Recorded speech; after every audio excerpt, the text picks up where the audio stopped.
So now, you're living life and you know what you don't want, and you give birth to a new idea, and the source within you rides that rocket and literally becomes it vibrationally, as all things are become vibrationally before they become manifestationally. And so that non-physical part of you holds that vibration, and the law of attraction responds to it. Responds to the increased wealth. It responds to the improved bodily condition. Responds to the improved clarity. Responds to the improved vitality and flexibility that your life has helped you to ask for. Because when you ask, it is always given. It is not just given. It is given, and the larger part of you becomes it. And then law of attraction begins to respond to that larger part of you. So now, since law of attraction is responding to everything, and this larger part of you is summoning from all of the resources of this boundaryless universe, all things necessary to give you the complete summation and manifestation of what you've asked for, what a powerful vortex is created around that idea. And to you, it feels like a pulling of you, and all things like you, all things like this idea that you've given birth to, are being called toward that too. And when you go, you feel eager. When you go, you feel elation. When you go, you feel euphoric. When you go, you feel energetic. You feel vitality. You feel frisky. When you don't go, you feel disappointed. When you don't go, you feel angry. When you don't go, you feel frustration or overwhelmment. In other words, every negative emotion that you feel is for one reason only. The larger part of you's calling you, and you're not going. Now, we want to clarify that statement because it wasn't completely accurate. Oh, you're going. You're going. The question is, are you going willingly? In other words, you can't not go. The current is strong. The becoming of you is happening. But often we see you take your raft down to this river, and you put your raft in, you've got your oars, and immediately you turn it upstream and begin paddling very hard. And we say, why not turn and go with the flow? And you say, oh, that seems very lazy to me. Anybody could do that. I think I should try harder. And I think I should go that way. We say, really?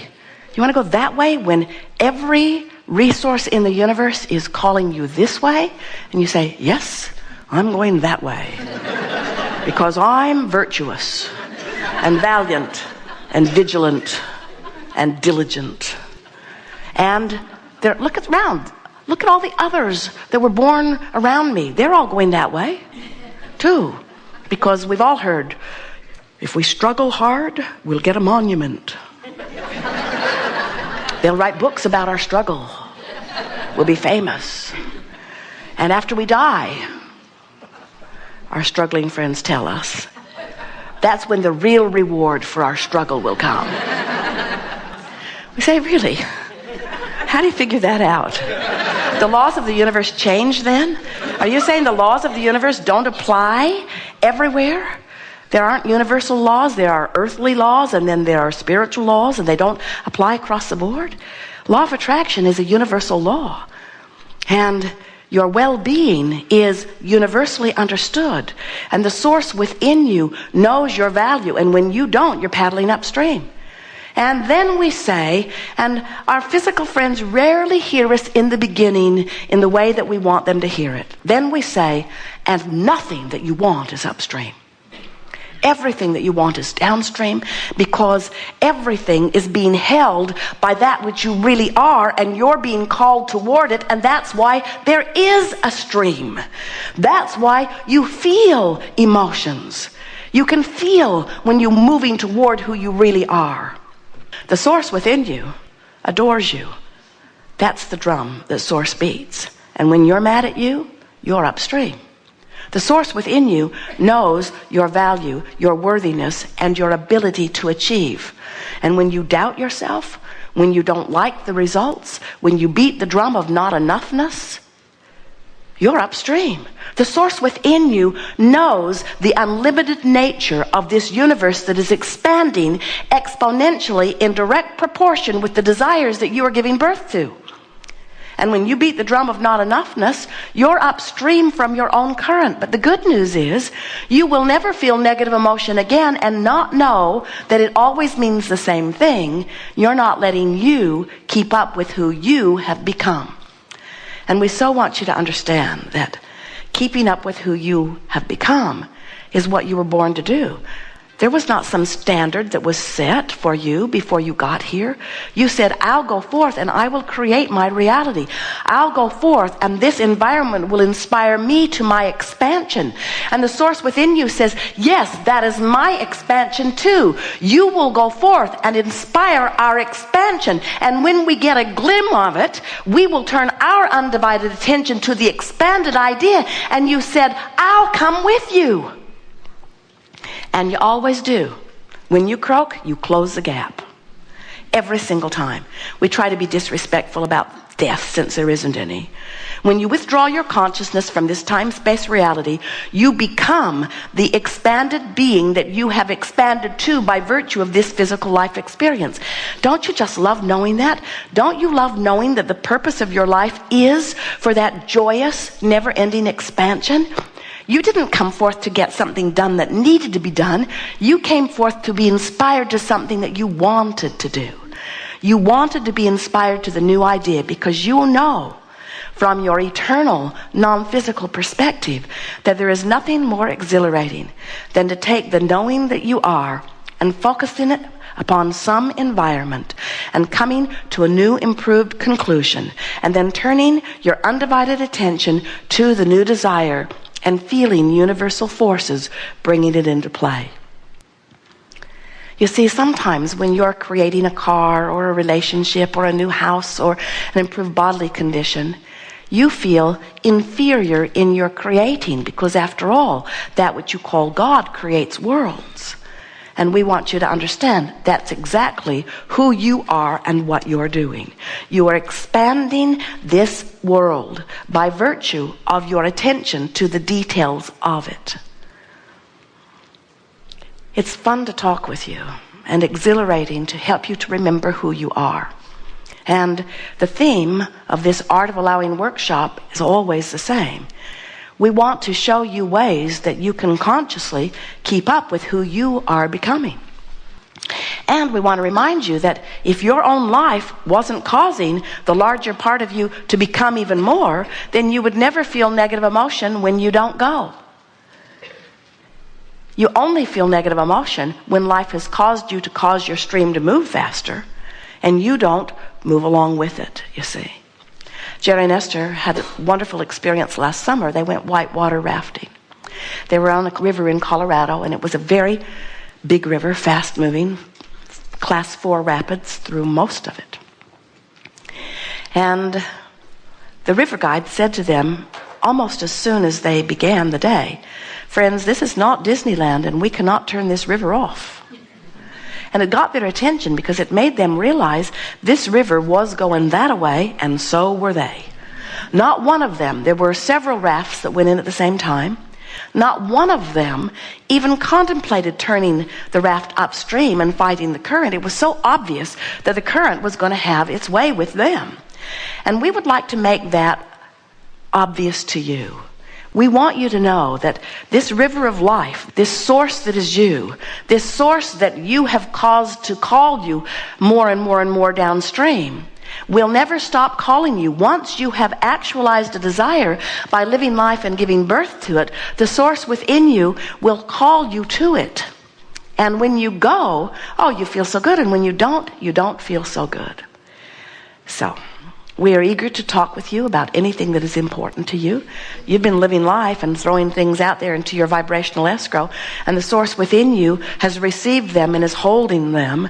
And now in this gathering, we will find ways to call you easily toward that which your own life has caused you to become. That's why we call it the art of allowing, letting you be who your own life has caused you to become. Not getting you to be something that somebody else wants you to be. Not getting you to meet some other standard. There is no other standard. There is no gap other than the vibrational gap between who you really are and who you're letting yourself be in any point in time. Jerry and Esther have navigational systems. You do too. The system knows where they are. They program where they want to be, and the system gives them never-ending, incessant verbal and visual description, calling them toward where they said they want to be. Your guidance system is the same way, except that you feel it rather than reading it on a screen. It's what your emotions are. The better you feel, the more you are moving in the direction of who you have become. You don't have to turn your boat around and begin paddling rapidly toward all the stuff that you think is waiting for you downstream. In fact, even the idea that you have to paddle downstream means you don't understand the power of the stream. It will take you. You don't even have to turn your boat around. If you just let go of the oars, the current will turn your boat around. When you let go of the oars, which means when you stop trying, when you stop the struggle, when you stop defending or rationalizing or even focusing on what's wrong, when you stop the complaining, when you're no longer focused upon the absence of what you want, in the moment that you stop doing that, your boat begins to move toward what you want. And in that moment, you feel relief. And relief is the emotion that you want to reach for. Because it does no good whatsoever to compare yourself. Oh, I feel bad and you feel good. So what? Oh, I'm sad and you're happy. So what? The comparison of how anybody else is doing in their vibrational gap has nothing to do with you. The only thing that matters to you is how you feel right now and how you feel when you release a little resistance. In other words, we want you to leave this gathering knowing that your quest is just a little relief. Somebody calls you on the telephone and they make you so mad. They make you so mad. They told you something that you did not want to hear. And you think, I am so mad. In the moment that you realize that you're feeling that way, what we want you to now realize is you're mad, but the source within you isn't. You're not feeling good, the source within you is. And so what you want to do is release the thought that's made you so mad, and in the releasing of it, you will automatically turn towards something that feels better. We've never seen any of you be very effective at just all of a sudden putting your brain on pause. I'm mad. Oh wait, where's that button? Oh, there. That's so much better. Who am I? Where am I? There is no pause button. In other words, you cannot turn your thinking mechanism off. You can only point it in different directions. So if you're angry about something and you don't want to be angry, find something that feels good. But the tricky thing is, if you're angry and have been there for a while and you say, oh, I think I'll turn my attention towards something that makes me feel wonderful, you don't have that broad of a range, because law of attraction won't give you a bright, fluffy thought when you are having one that is really angry.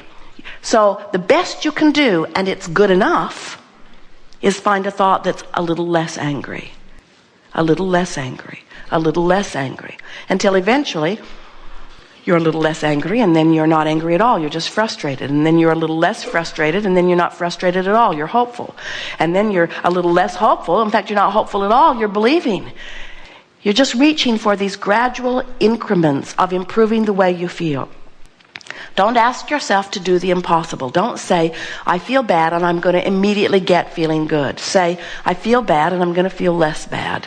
I'm going to feel less bad. I'm going to feel less bad. There's nothing wrong with feeling less bad, less bad, less bad, less bad, less bad, less bad, less bad, less mad, less bad, less mad, till all of a sudden you feel good.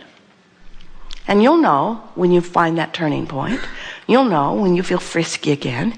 You'll know when the day looks bright again. You'll know when the fog lifts up off of you. You'll know. Just don't demand the impossible. Just do it a little bit at a time. And that's what we're here to talk about. Anything you want, what is it? Very good. Begin right here. Stand if you think it's you. Yes, you are the one.